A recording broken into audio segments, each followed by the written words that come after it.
வளர்ச்சியும் வாய்ப்புகளும் தொடர, தமிழும் தமிழகமும் தலை நிமிர மோடியின் கேரண்டி இருக்கு.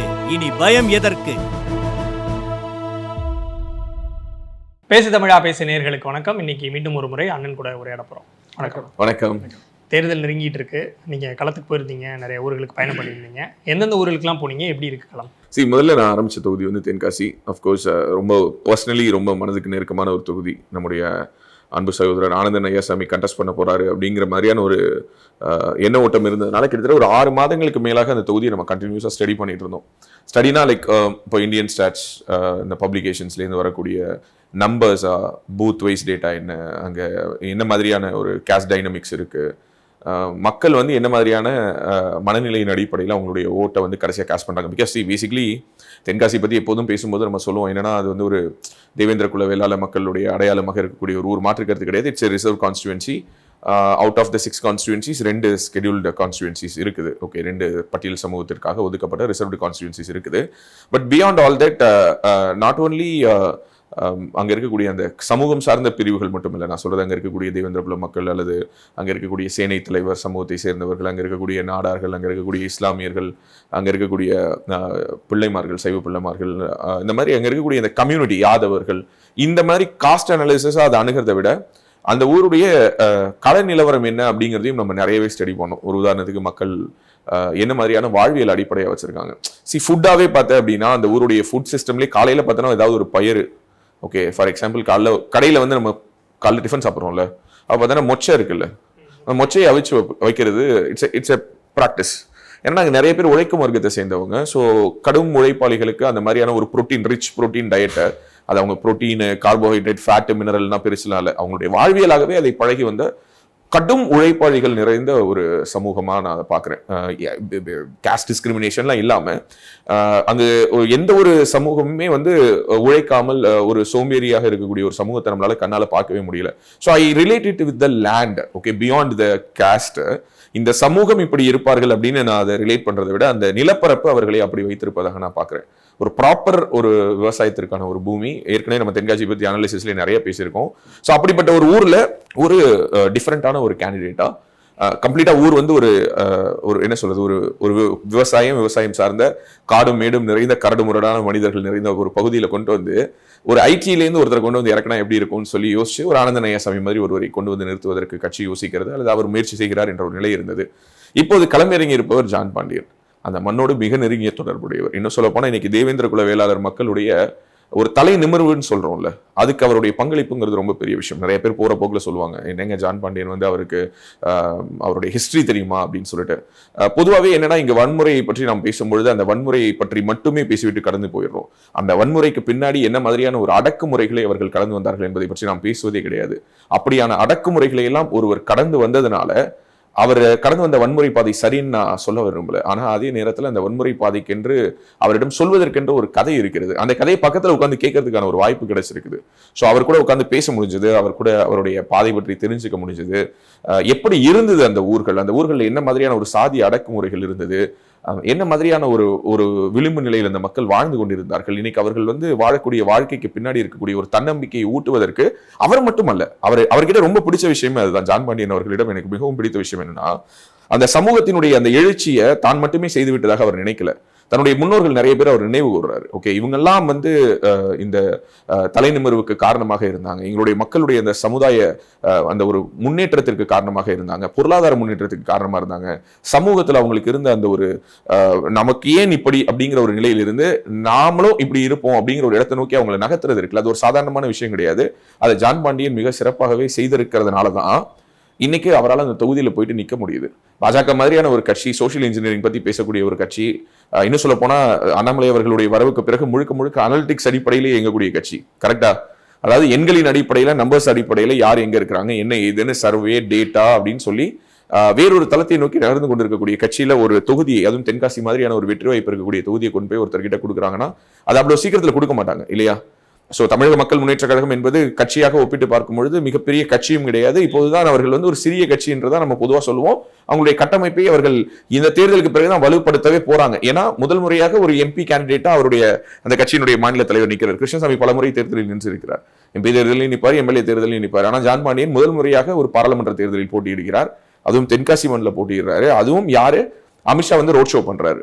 நாளைக்கு அமித்ஷாவுடைய ரோட் ஷோ இருக்குது. ஸோ இவ்வளோ விஷயங்கள் இதற்குள்ளார சேர்ந்து வருது அப்படின்னு சொல்லி பார்க்கும்பொழுது அந்த தொகுதி என்னவாக பார்க்கப்படுதுன்னா, ஆனந்தன் ஐயாசாமிக்கு சீட்டு கிடைச்சிருந்தா அந்த அரசியல் எவ்வாறாக இருந்திருக்கும். இப்போ ஜான் பாண்டியனுக்கு கொடுத்துட்டாங்க. ஸோ இப்போ ஜான் பாண்டியனுக்கு கொடுத்துட்டாங்கிற பொழுது கொடுத்திருந்தால் அப்படிங்கிற அந்த போர்ஷன் முழுக்கவே அடிபட்டு போயிடுது. அதை அப்படியே நகர்த்தி வச்சுட்டு களமா நம்ம உள்ளார போய் பார்க்கும்பொழுது அந்த களத்துல என்ன ஒரு விஷயத்தை உணர முடியுதுன்னா, அவருக்கென்று அங்க ஒரு பெரிய ஃபேன் ஃபாலோவர்ஸ். நான் சொல்றது அவங்களுடைய பார்ட்டி மெம்பர்ஸ் நான் சொல்ல மாட்டேன். பார்ட்டி மெம்பர்கள்னா தொண்டர்கள் இல்லையா, தொண்டர்கள் இல்ல, ஃபேன் ஃபாலோவர்ஸ் இருக்காங்க. ஜான் பாண்டியன் அவர்களுக்கு தனிப்பட்ட முறையில் அவருக்காக, அவருடைய சமூக ரீதியாக அவர் செய்த செயல்களுக்காக, அதில் சில நல்லது கெட்டது எல்லாமே மிக்ஸ் ஆகி கூட இருக்கலாம். But that is always there இல்லையா. சோ தங்களை வழிபடக்கூடிய ஒரு ஆதர்சமாக கருதக்கூடிய ஒரு இவரை வந்து ஒரு தலைவராக மட்டும் இல்லாமல் ஒரு ஆதர்சமாக கருதி வழிபடக்கூடிய ஒரு பெரும் கூட்டம் அவருக்கு பின்னாடி அங்க இருக்கக்கூடியது நம்மளால கண்ணால பார்க்க முடியுது. ஆனா அவரே என்ன நினைக்கிறாருன்னா, அந்த ஒரு ஆதர்ச வழிபாடு தாண்டி நான் ஒரு அரசியல் பேசணும்னு நினைக்கிறேன். ஸோ தட் இஸ் ஒரு மேஜர் சேஞ்ச் நான் நினைக்கிறேன். ஓகே, நான் வந்து ஒரு அரசியல் பேசணும்னு நினைக்கிறேன், நான் ஒரு டெவலப்மெண்ட் பேசணும்னு நினைக்கிறேன். நான் இந்த மக்களிடம் வந்து இனிமேல் வந்து அடிச்சா திருப்பி அடின்னு நான் சொல்ல போறது இல்லை. அடிக்க முடியாத உயரத்துக்கு நீ எப்படி போகணும், அதுக்கு என்ன வழிமுறைகள்ங்கிறத நான் சொல்லணும்னு நினைக்கிறேன். ஸோ டெவலப்மெண்டல் பாலிடிக்ஸை நோக்கி நான் இதை களத்தை நகர்த்தணும்னு நினைக்கிறேன். என்னுடைய மக்களுக்கு வன்முறை பாதையிலிருந்து வளர்ச்சி பாதையை நோக்கி நான் நகர்த்தணும்னு நினைக்கிறேன் அப்படிங்கிற ஒரு இடத்தை நோக்கி அவர் நகர்றாரு. Which is a very very very very கன்ஸ்ட்ரக்டிவான மூவ். என்னை பொறுத்தவரை பாரதிய ஜனதா கட்சி இந்த முறை செய்ததில் ஒரு மிக முக்கியமான ஒரு சரியான நகர்வாக நான் அதை பார்க்கிறேன்.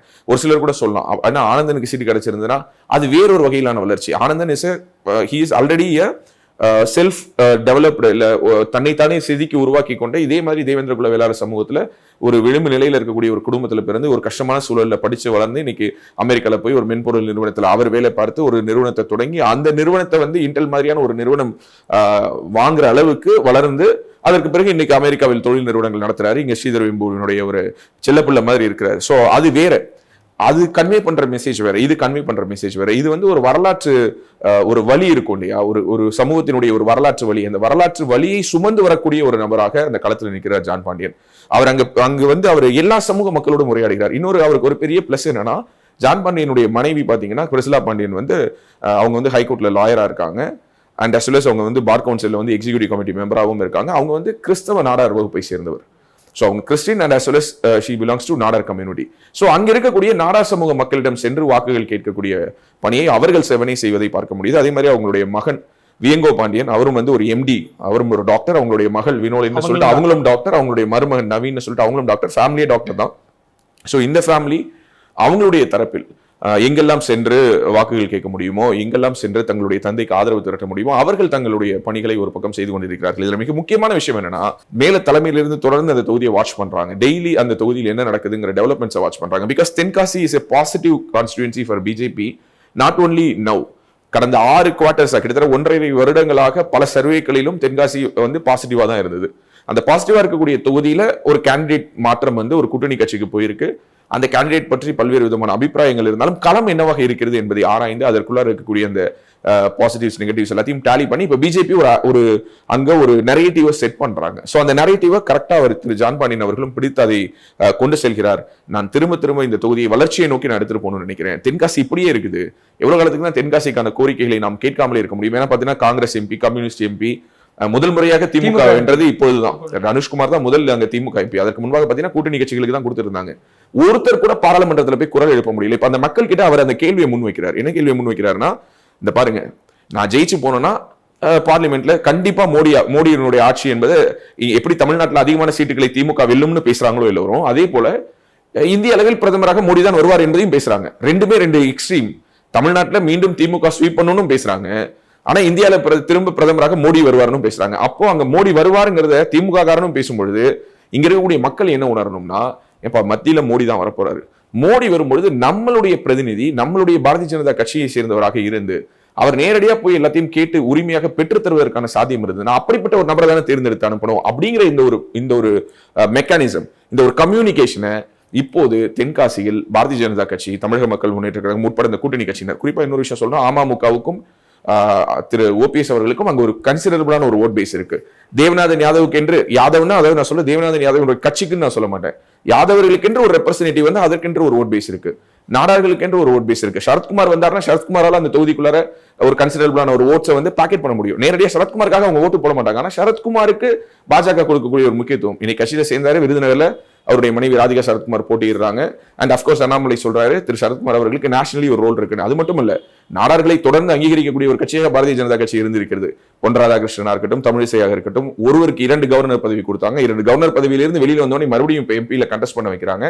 இப்படியான அங்கீகாரங்களை நாடார்களுக்கு யார் கொடுத்தா? சென்னையில ஒண்ணும் இல்ல, சென்னை மாதிரியான ஒரு பெருநகரத்தை எடுத்துக்கோ, மொத்தமே இருக்கிறது 3 தொகுதிகள் தான். 3 தொகுதியில 2 தொகுதியில நாடார்கள் நிக்கிறாங்க. தென் சென்னையில தமிழிசை சவுந்தரராஜன் நிக்கிறாரு, வட சென்னையில பால் கனகராஜ் நிக்கிறாரு.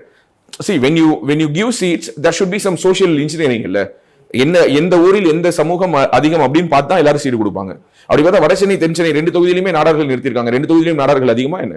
ஏன் நாடார்களுடைய சங்கத்தினுடைய பிரதிநிதியாக பேசக்கூடிய கார்த்திகேய நாடார் கூட அதை பத்தி விமர்சிச்சு பேசியிருக்காரு. சரியான ஒரு தேர்வாக இவர்கள் தான் கொடுத்திருக்காங்க. நாடார்களுக்கான ரெப்ரசன்டேஷன் நீ எடுத்து பாரு, பொன் ராதாகிருஷ்ணன் கொடுத்திருக்காங்க, இங்க பார்த்தா தமிழிசை கொடுத்திருக்காங்க, இங்க பார்த்தா பால் கனகராஜ் கொடுத்திருக்காங்க. கன்னியாகுமரியில் இருந்து தலைநகரம் சென்னை வரை நாடார்களுக்கான பிரதிநிதித்துவத்தை வேறு யார் கொடுத்திருக்காங்க? வேற யாருமே கொடுக்கவில்லை. அதை கொடுத்திருக்கக்கூடிய ஒரே ஒரு கட்சி பாரதிய ஜனதா கட்சி தான். இதையெல்லாம் அங்க இருக்கக்கூடிய மக்கள் யோசிக்கிறார்கள். நான் சொல்றது என்னன்னா, அந்த ஒட்டுமொத்த தென்காசியிலும் நாடார்களுடைய எண்ணிக்கை என்பது ஒரு கணிசம். அவர்கள் வந்து தென் சென்னையில வந்து ஓட்டு போட முடியாது இல்லையா? அவருடைய நன்றி உணர்ச்சியை காட்டுறதுக்கு வட சென்னையில வந்து ஓட்டு போட முடியாது, கன்னியாகுமரியில போட முடியாது. அவங்க எங்க தான் போடணும்? தென்காசியில தான் போடணும். சோ இந்த மாதிரியான விஷயங்களை எல்லாம் எடுத்து பேசி மக்களிடம் கொண்டு சேர்த்து அந்த பிரச்சாரத்தை வலுப்படுத்தக்கூடிய ஒரு முயற்சியில் இருக்காரு. அப்படின்னா அண்ணே இன்னைக்கே ஜெயிச்சிட்டாரானே, ஜான் பாண்டியன் ஜெயிச்சிட்டாரா அப்படின்னா இல்ல. இன்னமும் களம் யாருக்கு தான் சாதகமா இருக்கு? அது ஆனந்தன் ஐயாசாமி இருக்கும்போது நான் அதான் சொல்லியிருப்போம். நீங்க வேணா அந்த வீடியோ எடுத்து பாத்தீங்கன்னா அதுல என்ன சொல்லியிருப்போம்னா, எட்ஜி உங்களுக்கு இருக்கு, அதிமுகவுக்கு 3வது இடம். இப்போ நான் அதே தான் சொல்றேன், அதிமுகவுக்கு 3வது இடம். கிருஷ்ணசாமி அவர்கள் அங்க போட்டிட்டாரு இல்லையா? அது ஒரு ரெட்டை சின்னத்திலே போட்டிட்டாரு நினைக்கிறேன். யார் நின்றாலுமே அதிமுக கூட்டணியினுடைய அதிகபட்ச ஸ்ட்ரென்த் அதுதான். அதிமுகவுக்கு என்று இருக்கக்கூடிய வாக்கு வங்கி என்ன, கிருஷ்ணசாமி அவர்களுக்கு என்று இருக்கக்கூடிய வாக்கு வங்கி என்ன, கூடுதலாக அந்த கூட்டணியில் இருக்கக்கூடிய தேமுதிக மற்றும் எஸ்டிபிஐ, இந்த 4 கட்சிகளுக்குமான கூட்டணி பலம் என்ன? நான் ரொம்ப ரேண்டமாலாம் நான் பேசல. கூட்டணி பலம் என்ன அப்படிங்கிறத பத்தி நான் ஏற்கனவே பழைய வீடியோல பேசியிருக்கேன், அதை எடுத்து ஒரு தடவை பாத்துக்கோங்க. இந்த கூட்டணி பலத்தால இவ்வளவுதான் புல் பண்ண முடியும். டிடிவி தினகரன் வந்தாரு, ஸ்தம்பிச்சிருச்சு. டிடிவி தினகரன் தென்காசி பிரச்சாரத்துக்கு வந்திருந்தாரு, ஒட்டுமொத்த தென்காசியும் ஸ்தம்பித்து விட்டது. நீ வேணா எடுத்து விசாரிச்சுக்கோ. ஏன்னா டிடிவிக்கு என்று அங்க ஒரு பெரிய ஃபேன் ஃபாலோவர்ஸ் இருக்காங்க. டிடிவிக்கு என்று ஒரு பெரிய அவருடைய கட்சி, நான் மறுபடியும் சொல்றது, கட்சியினுடைய ஓட்டுனா இல்ல, டிடிவியினுடைய வாக்காளர்கள் என்று காஸ்ட் ஓட்டு தான். அப்கோர்ஸ் அதான் உண்மை. டிடிவியின் கட்சியின் சார்பாக போட்டியிட்டவர் வந்து கிட்டத்தட்ட 90,000 ஓட்டு கிட்ட எடுத்தாரு போன தேர்தலில் 2019. சரி, 2019 இருந்த அதே கரிஷ்மா இன்னைக்கு டிடிவிக்கு 2024 இருக்கானா? ஒட்டுமொத்த பொலிட்டிக்கல் டைனமிக்ஸும் மாறி இருக்கு. இன்னைக்கு அப்படி யார் தான் இருக்கா? அன்னைக்கு ஒன்றுபட்ட அதிமுக இருந்தது, இன்னைக்கு ஒன்றுபட்ட அதிமுக இல்ல. அப்ப ஓபிஎஸ் ஸ்ட்ரென்த் என்னங்கிறது எப்பதான் தெரியும்? இந்த தேர்தலில் தெரியும். சோ ஓபிஎஸ்க்கு என்று ஒரு ஆதரவாளர்கள் கணிசமான எண்ணிக்கையில் இருக்கிறார்கள். இன்னும் சொல்ல போனா வாசுதேவநல்லூர் தொகுதியினுடைய முன்னாள் எம்எல்ஏ அவரே யாருன்னா ஓபிஎஸ் ஆதரவாளர் தான். அவர் ஓபிஎஸ் ஆதரவாளராக அறியப்படுவதற்கு தாண்டி அவருக்கு இன்னொரு தகவல் என்னன்னா, அவர் ஆனந்தன் ஐயாசாமியினுடைய சொந்த சகோதரர். அவரு அதிமுகவில் எம்எல்ஏவாக இருந்தார் 2016 இருந்து 2021 வரைக்கும். வாசுதேவநல்லூர் தொகுதியினுடைய சட்டமன்ற உறுப்பினர். அந்த 2016 to 21 இருந்தவர் 21 எலெக்ஷன்ஸ்ல தோத்துறாரு. இபிஎஸ் ஓபிஎஸ் ஸ்பிளிட்ல அவர் யாருடைய அணியில் இருக்காரு? ஓபிஎஸ் அணியில் இருக்கிறாரு. சோ ஆனந்தன் ஐயாசாமியும் பாஜகவில் இருந்து தென்காசி தொகுதியில ஜான் பாண்டியனுக்கு வேலை பார்க்கிறாரு. ஆனந்தன் ஐயாசாமியின் சகோதரர் ஓபிஎஸ் அணியில் இருந்து அதே வாசுதேவநல்லூர் தொகுதியில் யாருக்கு வேலை பார்க்கிறாரு? ஜான் பாண்டியனுக்கு வேலை பார்க்கிறாரு. சோ ஒரு வகையில பார்த்தோன்னா இப்படி எல்லோரும் இணைந்து அது ஊர்குடி தேர் இருக்கிறதுங்க, அந்த மாதிரியான ஒரு சூழல் இருக்கிறதுனால இந்த கூட்டணியும் அந்த பக்கம் ஏடிஎம்கேவால இவ்வளவுதான் புல் பண்ண முடியுங்கிறீங்க. பட் ஒரு எஸ்டாப்ளிஷ்டு சிம்பிள் இருக்கு. பிளஸ் நீங்க வந்து ஒரு ஏடிஎம்கேக்கு நெகட்டிவா பிரதமர் வேட்பாளர் இல்ல ஏடிஎம்கே கூட்டணி இல்லைங்கிறது தான் ஒரு நெகட்டிவா இருந்து, அதனாலதான் ஏடிஎம்கேவால இந்த அளவு தான் புல் பண்ண முடியும்னு சொல்றீங்க. இல்ல அப்படி இல்லை. இதை வந்து மக்கள் எப்படி புரிஞ்சுக்கிறாங்கன்னா, ஏன்னா நான் கிரவுண்ட்ஸ்க்கு போகும்போது மக்கள் கிட்ட பேசும்போது மக்கள் என்ன சொல்றாங்கன்னா, அதிமுக மேல அவங்களுக்கு வெறுப்பு இல்லை, ரெட்டலை அவங்க இன்னமும் நேசிக்கிறாங்க. ரெட்டலியில் இருக்கக்கூடிய கிருஷ்ணசாமி மேல வெறுப்பு இல்ல, கிருஷ்ணசாமி மேல அவங்களுக்கு ஒரு மரியாதை இருக்குது. எப்படி நான் ஜான் பாண்டியன் அவர்களுக்கு என்று ஒரு ஹிஸ்டரி இருக்குன்னு சொல்லணும், அதே போல திரு கிருஷ்ணசாமி அவர்களுடைய மதிப்பையும் நான் குறைத்தலாம் மதிப்பிடல. ஓகே, நமக்கு இவர் வேண்டியவர் அவர் வேண்டப்படாதவர்லாம் இல்ல. திரு கிருஷ்ணசாமி அவர்களும் அந்த சமூகத்திற்கு என்று நிறைய பணிகள் செய்திருக்கிறார். கிருஷ்ணசாமி அவர்களும் அந்த சமூகத்திற்கு என்று உழைத்திருக்கிறார். தொடர்ந்து 6 முறை அந்த தொகுதியில தேர்தலில் நின்று இருக்காரு. பொதுவா ஒருத்தங்க நம்ம ஒரு தொகுதியில நிக்கிறோம் அப்படின்னா ஜெயிச்சோம்னா திரும்ப நிற்போம், தோக்கிற தொகுதியில மறுபடியும் நிற்போமா? ஆனா அவர் நின்று இருக்காரு. 6 தடவை தோத்த பிறகு 7வது தடவையும் வந்து நிற்கிறாரு. ஸோ அதெல்லாம் அவருடைய முடிவுகள். ஸோ அதனால நம்ம அவரை எந்த விதத்தையும் நம்ம இழித்தோ பழித்தோ பேச போறது இல்லை. ஆனா விஷயம் என்னன்னா, இங்க பிரச்சனையே ரெட்டலை யார் கையில் இருக்குதுங்கிறது. அங்க இருக்கக்கூடிய முக்குளத்தோர் சமூக மக்களிடையே என்ன மாதிரியான ஒரு உணர்வு இருக்குதுன்னா, தங்களுடைய சமூகத்தை சேர்ந்த டிடிவி தினகரன், சசிகலா, ஓபிஎஸ் என அனைவருக்கும் இபிஎஸ் அவர்கள் மிகப்பெரிய துரோகத்தை செய்து விட்டதாக அவர்கள் நினைக்கிறாங்க. நான் ஏற்கனவே அதனாலதான் சொன்னேன், இது கட்சி ஓட்டு கிடையாது. அவங்க எல்லாருமே அதிமுக அபிமானிகள். ஆனா அதை தாண்டி அங்க அவங்க ஓட் பண்ண போகும்பொழுது அதிமுக அப்படிங்கிறது முதலாவதாக இரண்டாவதாக இருக்குதாங்கிறது நபருக்கு நபர் மாறுபடுது. கட்சியை முதல்ல பாக்குறவன் கண்ணை மூடிட்டு ரெட்டலைக்கு போட்டுறான். கட்சியை தாண்டி சாதியை முன்னிலைப்படுத்தி, அதாவது சசிகலாவுக்காக, டிடிவிக்காக, ஓபிஎஸ்க்காக, மறவர் என்பதற்காக, முக்குளத்தூர் சமூகம் என்பதற்காக அதிமுகவை ஆதரித்த ஒரு கூட்டம் இருக்கும் தானே. அது ஒன்றும் தவறு கிடையாது. அது கிரிமினல் குற்றமா என்ன? அப்படிலாம் இல்லை. அப்படியான ஒரு நபர்கள் என்ன நினைக்கிறார்கள் என்றால், தங்களுடைய சமூகத்திற்கு எடப்பாடி பழனிசாமி அவர்களுடைய இந்த அண்ணா திராவிட முன்னேற்ற கழகம் மிகப்பெரிய துரோகம் இழைத்து விட்டதாக நினைக்கிறாங்க. அவங்க என்ன பண்றாங்க, குறிப்பா அங்க இருக்கக்கூடிய மறவர் சமூக மக்கள், ஏன்னா இந்த தென்காசி லோக்சபாக்குள்ள அவர்கள் தான் அடர்த்தியாக வாழ்கிறார்கள். அவர்கள் என்ன நினைக்கிறாங்கன்னா, எதுக்காக நம்ம ரெட்டலைக்கு ஓட்டு போடணும், எதற்காக நம்ம கிருஷ்ணசாமிக்கு வாக்கு செலுத்தணும், இந்த கட்சி துரோகம். ஏன்னா அதுதான் டிடிவி தினகரன் குறிப்பிட்டு பேசுறாரு. துரோகம், எங்களுக்கு இழைக்கப்பட்ட துரோகத்திற்கு இந்த முறை நீங்க தக்க தண்டனை கொடுக்கணும் அப்படின்னு சொல்லி அவர் சொல்றாரு. சோ அது அந்த மக்களிடையே கனெக்ட் ஆகுதுன்னு நான் சொல்றேன். ஒரு பக்கம் நாடார்களை பற்றி நான் சொல்லும் பொழுது, நாடார்களுக்கான ரெப்ரசன்டேஷன் கொடுத்திருக்கிறத வச்சு நாடார்கள் தாமரைக்கு வாக்கு செலுத்துறதுக்கு தயாராகிறாங்க.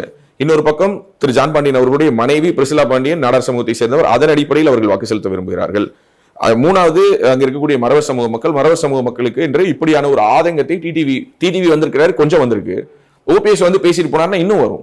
யோசிச்சு பாரு, தமிழ்நாட்டினுடைய முதல்வராக இருந்தவர், ஜெயலலிதாவால் அடையாளம் காட்டப்பட்டவர், எப்படி ராமன் காட்டுக்கு போகும்போது பரதன் ராமனுடைய பாதுகை வைத்து அந்த நாட்டை ஆண்டானோ, அது போல ஜெயலலிதா இந்த நாட்டை பார்த்துக்கோங்கன்னு ஒப்படைச்சிட்டு போனபோது அந்த சீட்ல கூட உட்காராத ஒரு மனிதர். அம்மாவா இல்லையா? சரி, ஓபிஎஸ் பத்தி 1000 விமர்சிச்சுக்கோ. ஆனா இந்த காலத்துல ஒண்ணும் இல்ல, ஒரு 10 ரூபா பணத்தை உன்ட்ட கொடுத்துட்டு போயிட்டு இந்த 10 ரூபாய் வச்சுக்கணும், நாளைக்கு வாங்கிக்கிறேன்னு கேட்டா எப்படா நீ 10 ரூபா கொடுத்தேன்னு கேட்பான். ஆமாவா இல்லையா? இன்னைக்கு உலகம் அப்படி இருக்கு. உண்மைதானே? அப்படியான சூழலில் முதல்வர் பதவியை திரும்ப கொடுக்கணும். வெளியிலேருந்து பார்க்கும்போது என்னங்க, தமிழ்நாட்டோட முதல்வர் பதவி ஏதோ அவரோட சொந்த பதவி மாதிரி, அவர் ஏதோ திரும்ப கொடுத்த மாதிரி அப்படின்னு சொல்லி நிறைய பேர் சொல்லலாம். ஆனா இன்னைக்கு ஒரு குடும்பத்துக்குள்ளாரையே பிளவுகளை நம்ம பார்க்குறோம். என்டி ராமராவனுடைய மருமகனாக இருந்த சந்திரபாபு நாயுடு மகன்களுக்கு கட்சி கிடைக்காமல் பண்ணாரு. ஆமாவா இல்லையா? தமிழ்நாட்டில் இப்போதைக்கு ஒரு நிழல் அமைச்சரவை சபரிசை நடத்தி வருவதாக ஒரு குற்றச்சாட்டுகள் இருக்குது. இந்த மாதிரி நிறைய ஊர்களில் பார்க்குறோம். அஜித் பவார் இஷ்யூ பார்க்குறோம், சரத் பவார் இஷ்யூவில். ஸோ இந்த மாதிரி பல ஊர்களிலும் தன்னுடைய குடும்பத்தை உள்ளார கொண்டு வரும்பொழுது குடும்பத்தை சேர்ந்தவர்களே அந்த கட்சியை உடைப்பதும் இந்த மாதிரி பிரிக்கிறதும்லாம் பார்க்கும் பொழுது, இப்படியான சூழலுக்கு நடுவில் இந்த எக்ஸாம்பிளை நான் எடுக்கிறேன். ஏன்னா OPS beyond all the criticisms, அவர் நல்லவர், கெட்டவர், ஊழல் செய்தவர், செய்யாதவர், அதெல்லாம் வேற. பட் அவங்க கொடுத்துட்டு போன அந்த நம்பிக்கைக்கு கொஞ்சம் கலங்கம் வராத மாதிரி அந்த பதவியை பார்த்து எடப்பாடி பழனிசாமி அவர்கள் மேல வைக்கிற விமர்சனமே அதுதான். கொடுத்துட்டு போனாரு, நீங்க அவர் திருப்பி கொடுத்துட்டாரு, ஆனா நீங்க கொடுக்கல. கொடுத்துட்டு போனாங்கிறத விட அவர் பேசின விஷயங்கள் இருக்குல்ல. இதே தவிர ஓபிஎஸும் செய்தார். ஓகேவா? எப்போ செய்தார்னா வேற ஒரு தருணத்தில் செய்தார். சசிகலா குடும்பத்தால் தான் ஓபிஎஸ் அடையாளம் கட்டப்பட்டார். இல்லைன்னா அவர் கடைசி வரைக்கும் அவர் இடவா தான் இருந்திருப்பாரு, பெரிய குளத்துல சேர்மனா தான் இருந்திருப்பாரு. அதான் உண்மை. ஆனா அதை தாண்டி அவரை அங்கு அடையாளம் காட்டி அங்கிருந்து அவரை கைப்பிடித்து அழைத்து மாவட்ட அரசியல் இருந்து ஒரு மாநில அரசியல் கொண்டு நிதியமைச்சராக்கி அப்புறம் அவரிடம் பல பொறுப்புகளை கொடுத்து ஜெயலலிதா சிறைக்கு செல்லும் போது முதல்வர் பதவியும் கொடுக்க சொன்னது யாரு? அன்னைக்கு சசிகலா கை காட்டினாங்க. ஜெயலலிதா அவர்கள் நேரடியாக தேர்ந்தெடுத்தாங்க அப்படிங்கிறது செகண்டரினாலும் அன்னைக்கு சசிகலா அவர்கள் இல்ல வேண்டாம் வேற யாரையாவது பார்ப்போம் ஆப்ஷனா அப்படின்னு சொல்லியிருந்தா ஜெயலலிதா கன்சிடர் பண்ணியிருப்பாங்க. பட் அப்படி இல்லாமல் ஜெயலலிதாவினுடைய நம்பிக்கையை பெற்றார். எப்போது பெற்றார் என்றால் அவரிடம் கொடுத்ததை அவர் கொடுத்த பாங்கல திரும்ப கொடுத்தாருல்ல, அந்த இடத்துல தான் அவர் ஜெயிச்சாரு. ஓபிஎஸ்க்கு பதவி கொடுத்தது பெருசு இல்லை, அந்த பதவி அவர் திரும்ப கொடுத்தது தான் ரொம்ப பெருசு. ஏன்னா அன்னைக்கு ஜெயலலிதா சிறைக்கு செல்லும்போது யாரோ ஒருத்தங்க கிட்ட கொடுத்துட்டு தானே போகணும், வேற வழி இல்லை. ஸோ அப்போ யாரோ ஒருத்தங்க கிட்ட கொடுத்துட்டு போகணுங்கிற பொழுது அந்த யாரோ ஒருவராக வந்தார். ஆனால் அதற்கு பிறகு இவர் ஒருவர் தான் இப்படி செய்ய முடியும் அப்படிங்கிற ஒரு இடத்தை நோக்கி நகர்ந்தார். ஸோ அப்படிப்பட்ட ஓபிஎஸ்ஐ கட்சியை விட்டு நீக்கி அவர் இன்னைக்கு உண்மையாகவே சொன்னா யோசிச்சு பாரு, தமிழ்நாட்டு அரசியல்ல எனக்கு தெரிஞ்சு முதல்வராக இருந்த ஒருவர் அதற்கு பின்னர் யாராவது ஒருத்தங்க சுயேட்சை சின்னத்தில் போட்டிட்டு இருப்பாங்களான்னு எனக்கு தெரியல. யாருமே கிடையாது. முதல்வராக இருந்த ஒருத்தருக்கு ஒரு கட்சியில ஒரு சுயேட்சை சின்னத்துல வாங்கி ஒரு எம்பி தேர்தலில் போய் நிக்க வேண்டிய அவசியம் யாருக்காவது வந்திருக்குமா? ஓபிஎஸ்க்கு தான் வந்திருக்குது. இதை நம்ம எப்படி புரிஞ்சுக்கிறதுன்னு தெரியல. சோ அவர் தன்னை நிரூபிக்க வேண்டிய ஒரு கட்டாயத்தில் இருக்கிறார். அவருக்கென்று இங்க ஒரு கணிசமான வாக்கு இருக்கு. அவர் மேல் பரிதாபப்படக்கூடிய பாஜக கூட்டணியில தான் இருக்காரு அப்படிங்கிற பட்சத்துல தாமரை சின்னத்திலே கூட நிக்கலாம். இல்ல, அவரு இந்த முறை தன்னுடைய அரசியல் நகர்வாக வேறொன்றை பார்க்கிறார். இந்த முறை பாஜகவில் நிற்கிறாருன்னா, பாஜகவில் நிக்கணும்னா, பாஜக உனக்கு சின்னத்தை கொடுக்கணும்னா நீ அபிஷியலி நீ பாஜகவினுடைய உனக்கு அந்த ஃபார்ம் பி ஃபார்ம்னு சொல்லுவாங்க, அந்த பி ஃபார்ம்ல பாரதிய ஜனதா கட்சியினுடைய அங்கீகரிக்கப்பட்ட நபர் அதை கையெழுத்து போடணும். அப்போ அந்த எப்படின்னா ஒரு உதாரணத்துக்கு இப்ப மதிமுக உதயசூரியன் சின்னத்துல கணேசமூர்த்தி நிற்கும் பொழுது கணேசமூர்த்தி ஒரு டெம்பரரி ஒரு மெம்பர்ஷிப் மாதிரி ஒரு அஃபிலியேஷன் கொடுத்து அதற்கு பிறகுதான் நிக்க முடியும். விடுதலை சிறுத்தைகள் கட்சியிலே ஏன் கட்சியினுடைய தலைவர் நிற்காம பொதுச் செயலாளர் நிக்க வச்சாருன்னா, ரவிக்குமார் மட்டும் ஏன் உதயசூரியன் நின்னார்னா கட்சியின் தலைவராக இருக்கக்கூடியவரே இன்னொரு கட்சியோட அஃபிலியேட் ஆகணுமான்னு திருமாவுக்கு ஒரு கேள்வி இருந்துச்சு. அதனால அவர் அந்த விஷயத்தை அவாய்ட் பண்ணார். So that is the case. ஒரு இன்ட்ரெஸ்டிங்கான ஒரு இடத்தை நோக்கி தென்காசி நகரும் அடுத்த 10 நாட்கள்ல நான் நம்புறேன். அடுத்த முக்கியமான தொகுதியாக கோயம்புத்தூர் தொகுதியை எல்லாரும் ஃபோக்கஸ் பண்ணிட்டு இருக்காங்க. அண்ணாமலை அவர்கள் நேரடியாக கண்டெஸ்ட் பண்ணிட்டு இருக்காரு. எதிர்த்து கணபதி ராஜ்குமார் என்ற திமுக வேட்பாளர், அதிமுக சார்ந்த சிங்கே ராமச்சந்திரன். 2 பேர் என்ன சொல்றாங்கன்னா, திமுக என்ன சொல்றாங்கன்னா அதிமுக தான் போட்டி, அதிமுகவுக்கு திமுக தான் போட்டி, நம்ம ஆளுமே அடிச்சுக்கிறாங்க. அண்ணாமலை அவர்கள் 2 பேரும் சேர்ந்து டார்கெட் பண்றாங்க. நான் வந்து கோயம்புத்தூர் நாமினேஷன் டேல இருந்து அங்கதான் இருக்கேன். ஓகே, கோயம்புத்தூர்ல வந்து நாமினேஷன் டே அன்னைக்கு போயிருந்தேன். நாமினேஷன் டேல நடந்த விஷயங்கள் எல்லாத்தையுமே நீங்க பார்த்திருப்பீங்க. நாமினேஷனுக்கு பிறகு அவருடைய நாமினேஷனே ஏத்துக்க கூடாது அப்படிங்கிற மாதிரியான சர்ச்சைகள் தொடங்கி, அதற்கு பிறகு பாத்தீங்கன்னா சிங்கே ராமச்சந்திரன் அவர்களுடைய தந்தையாரை பற்றி பேசிவிட்டார் அப்படிங்கிற சர்ச்சைன்னு பல விஷயங்கள் ஒண்ணுச்சு. சிங்கே ராமச்சந்திரன் எனக்கு ஒரு நல்ல நண்பர். ஓகே, அண்ணாமலை வந்து எனக்கு ஒரு அண்ணன் அப்படின்னு சொல்றேன்னா, சிங்கே ராமச்சந்திரன் நான் எனக்கு ஒரு நல்ல நண்பர்னு சொல்லுவேன். என்ன பிரச்சனைனா, இந்த மாதிரியான தேர்தல் களத்துல நம்மளுடைய அண்ணன்களும் நண்பர்களும் எல்லாம் மோதிக்கும் பொழுது சங்கடமா இருக்கு. ஆனா அரசியல்ங்கிறது வேற இல்ல. என்னை பொறுத்தவரை இது வந்து பயாஸ்டா யாரை எடுத்துக்கிட்டாலும் எனக்கு அதை பத்தி கவலை இல்லை. களத்தில் அண்ணாமலை தான் முன்னணியில இருக்காரு. ஆனா எவ்வளவு முன்னணியில இருக்காரு, ஒரு கிளீன் ஸ்வீப் அவருக்கு கைவசப்பட்டுருச்சா அப்படின்னு கேட்டா அதெல்லாம் வந்து ஒரு மிகப்பெரிய ஒரு விவாதம். ஆனா கண்டிப்பா கோயம்புத்தூர்ல அண்ணாமலைங்கிற ஒரு வேவு மக்களிடம் வீச தொடங்கி இருப்பதை கண்கூடாக பார்க்க முடிகிறது. கோயம்புத்தூர் மக்கள் கிட்ட போயிட்டு பேசும்பொழுது ரேண்டமா கிட்டத்தட்ட ஒரு 500-600 பேரையாவது நம்ம சந்திச்சு பேசியிருப்போம். ரேண்டம் சாம்பிளிங் பண்ணோம். ஸோ அப்போ நம்ம கிட்ட சொன்ன மிக முக்கியமான விஷயம் என்னன்னா, கோயம்புத்தூருடைய வளர்ச்சி ரொம்ப தேங்கி போயிடுச்சுங்க அப்படிங்கிறாங்க. அவங்களோட ஃபர்ஸ்ட் வார்த்தை 2 டென்யூரா மத்திய அமைச்சரவையில் பங்கெடுக்காத எம்பிக்களை தேர்ந்தெடுத்து அனுப்புனாங்க. 2014 அதிமுக, 2019 கம்யூனிஸ்ட்னு சொல்லிட்டு 1999 to 2004 இடைப்பட்ட காலகட்டத்தில் தான் அங்க வந்து பாஜகவை சேர்ந்த ஒரு நபர் சிபி ராதாகிருஷ்ணன் இப்போது ஜார்க்கண்ட் ஆளுநராக இருக்காரு. கூடுதல் ஆளுநராக இப்போ தமிழிசையோட பொறுப்புகளையும் சேர்த்து பார்க்கிறாரு இல்லையா. அவர் வென்ற அந்த காலகட்டத்திற்கு பிறகு அங்கு பாஜக வெல்லவில்லை. அதுக்கு பிறகு பாஜக போட்டியிட்ட தருணங்கள் உண்டு, வென்ற தருணங்கள் இல்லை. இந்த முறை கோவையில் திரு அண்ணாமலை அவர்கள் களமிறங்கி இருக்கிறதுனால அந்த ஒரு வைப் வந்து கோயம்புத்தூருக்கு மட்டும் இல்லாம கோயம்புத்தூர், திருப்பூர், பொள்ளாச்சி இந்த மாதிரி எல்லா தொகுதிகளுக்கும் அந்த ஒரு வைப் பரவுறது நம்மளால பார்க்க முடியுது. அது என்ன மாதிரியான ஒரு உணர்வுன்னா, அண்ணாமலை நிக்கிறதுனால நேச்சுரலாவே அங்கு பலரும் வந்து இருந்து வேலை பார்க்கிறாங்க. பல ஊர்களில் இருந்தும் வந்திருந்து வேலை பார்க்கறத பார்க்க முடியுது. அது போக இன்னொரு மிக முக்கியமான விஷயம் என்னன்னா, அண்ணாமலைக்கு என்று செய்யக்கூடிய அந்த பிரச்சாரங்கள் இருக்குல்ல, அந்த பிரச்சாரங்கள் எல்லாமே தாமரைக்கு ரிஃப்ளெக்ட் ஆகுது. இப்ப டெய்லி கோயம்புத்தூருக்குள்ளார பொள்ளாச்சிக்காரங்களும், பொள்ளாச்சி பாராளுமன்றத்துக்கு உட்பட்டவங்களும், திருப்பூர் பாராளுமன்றத்துக்கு உட்பட்டவங்களும் வந்துட்டு போறாங்கல்ல. சோ அப்ப அவங்களால அதை ஃபீல் பண்ண முடியுது, நம்மளால பார்க்க முடியுது. அண்ணாமலையினுடைய பெரிய பலம் அது என்னன்னா, அவங்க எல்லாருக்கும் தெரிஞ்சதுதான் அவருடைய அந்த இமேஜ், ஒரு கிளீன் இமேஜ்.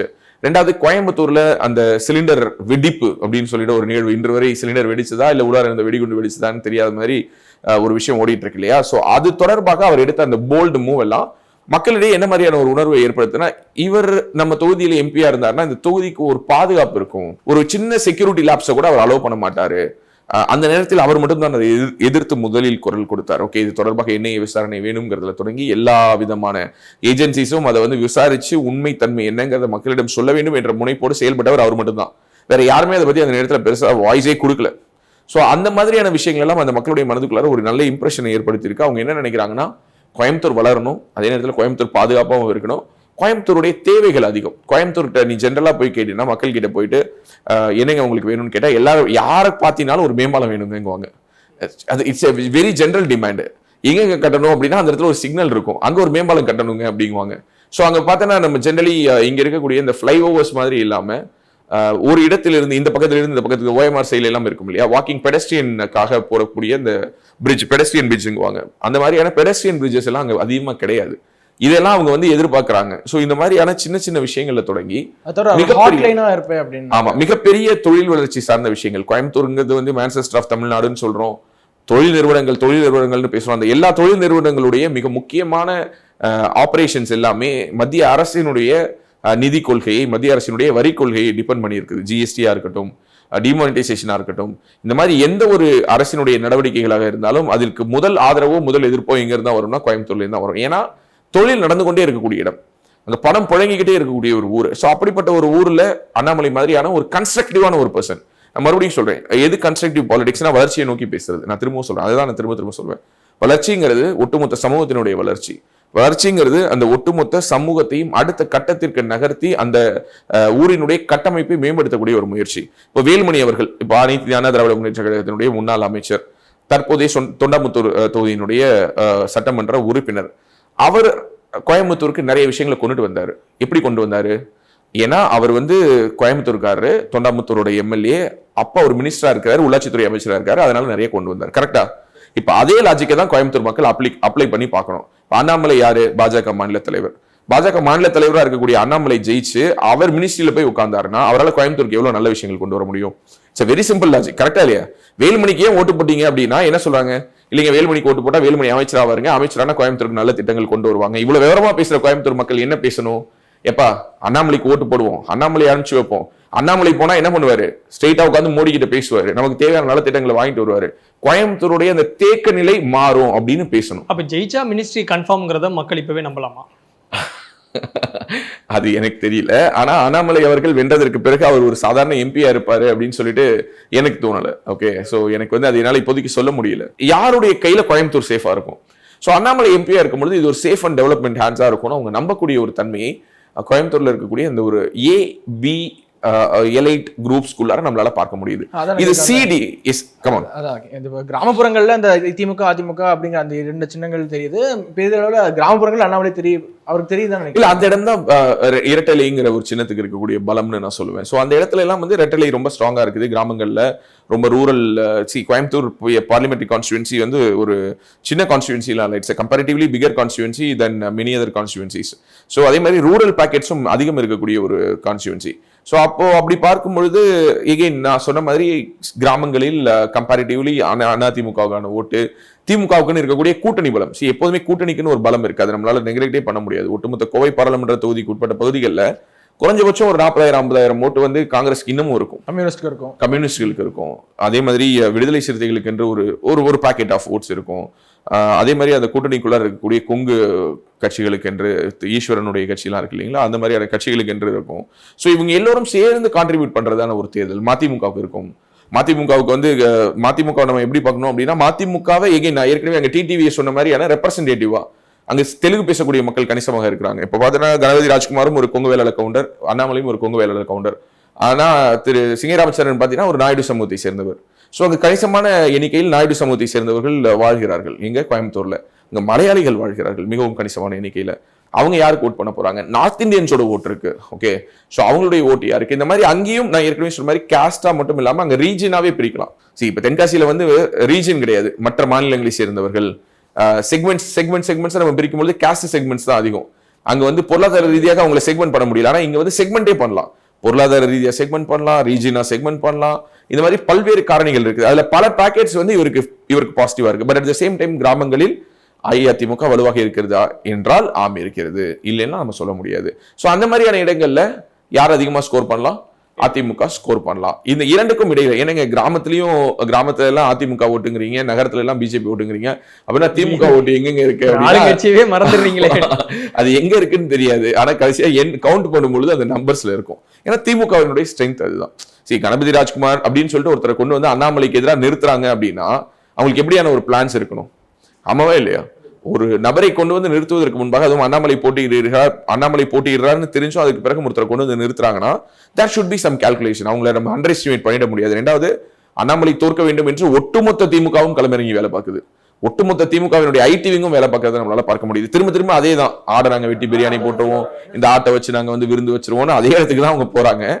பட் ஸ்டில் மக்களிடம் என்ன மாதிரியான ஒரு உணர்வை பார்க்க முடிகிறது என்றால், திமுகவுக்கு ஓட்டு போடுறவங்க திமுகவுக்கு தான் போடுவாங்க, அதிமுகவுக்கு போடுறவங்க அதிமுகவுக்கு தான் போடுவாங்க. ஆனா பாஜகவுக்கு ஓட்டு போடுறவங்க மட்டும் பாஜகவுக்கு போட்டா போதாது.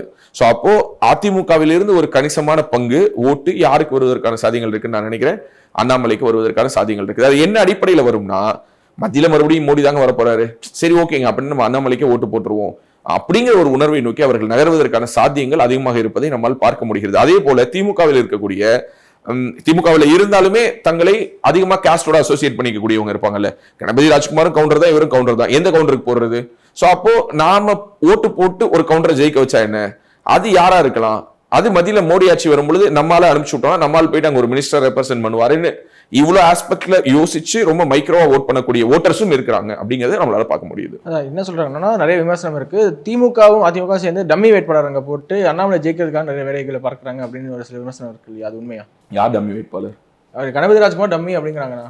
கணபதி ராஜ்குமாருடைய ப்ரொஃபைல் என்னன்னு தெரியாதவங்க தான் அவர் டம்மி வேட்பாளர்னு சொல்லணும். He is a strong candidate, அவருக்கென்று மிகப்பெரிய நெட்வொர்க் இருக்கு. ஸோ அதனால அவர் வந்து நான் டம்மி வேட்பாளர்னா பார்க்கல. அதே மாதிரி சிங்கராமச்சந்திரனையும் நம்ம குறைச்சி மதிப்பிடக்கூடாது. அவர் எல்லோருமே வந்து பிஹெச்டியில் அண்ணாமலை மாதிரி அவரும் படிச்சாரு, ஐஏஎம் கிராஜுவேட், அது கிடையாது விஷயம். படிப்பா இங்க அரசியல் முடிவு பண்ணுது. களத்துல வேறையா இருக்கு. வசந்தகுமார் செத்து போயிடுறாரு, விஜய் வசந்த கொண்டு வந்து நிறுத்துறாங்க, மிகப்பெரிய அளவுல வின் பண்றாரு. கரெக்டா? அதுக்கு முன்னாடி வரைக்கும் விஜய் வசந்த் என்ன பண்ணிட்டு இருந்தாரு? சென்னை 20 நடிச்சிட்டு இருந்தாரு. எப்ப போனீங்கன்னா வசந்த் டிவி ஆஃபீஸ்ல மேல உட்காந்துருப்பாரு, இல்ல வசந்தன் கோ நிறுவனங்கள்ல அந்த ஹெட் ஆஃபீஸ் இருக்கும் நம்ம கனமாப்பேட்டை பக்கத்துல, அங்க அவரை பார்க்கலாம் இருந்தாருன்னா. இல்ல மற்ற ஊர்கள்ல எங்கேயாவது ரவுண்ட்ஸ்ல இருப்பாரு. கிட்டத்தட்ட 200 கோடி ரூபாய் டிக்ளேர் பண்ணாரு போன தேர்தலில். தமிழ்நாட்டில் அதிகமான சொத்தை டிக்ளேர் பண்ண ஒரு வேட்பாளர் அவரு. ஸோ அப்படின்னா விஜய் வசந்த் என்ன படிச்சிருக்காருன்னு பார்த்து மக்கள் ஓட்டு போட்டாங்களா? இல்ல. நாட் ஓன்லி விஜய் வசந்த், நான் சொல்றது எத்தனையோ பேர்.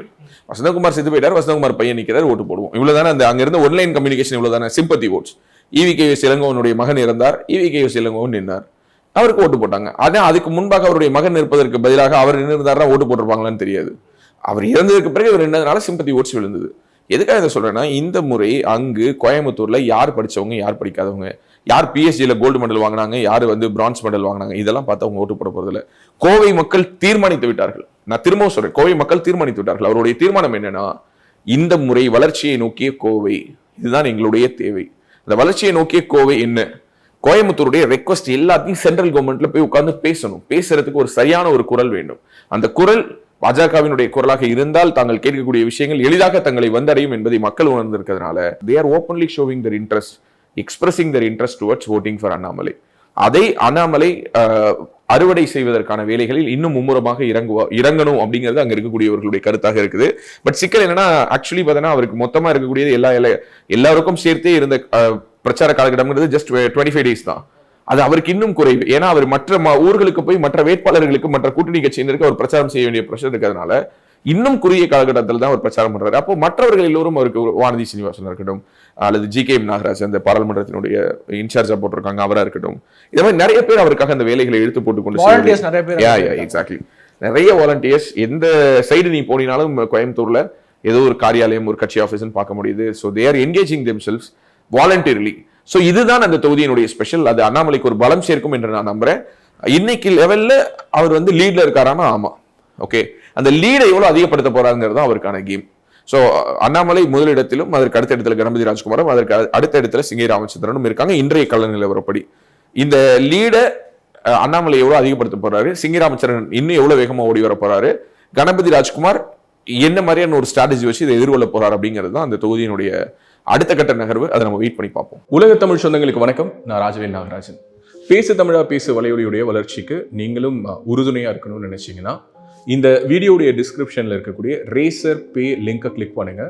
அந்த லிங்க்ல போயிட்டு உங்களுக்கு விருப்பமான தொகையை பேசு தமிழா பேசுவனுடைய வளர்ச்சிக்கு உங்களுடைய பங்களிப்பாக நீங்க கொடுக்கலாம். நன்றி, வணக்கம்.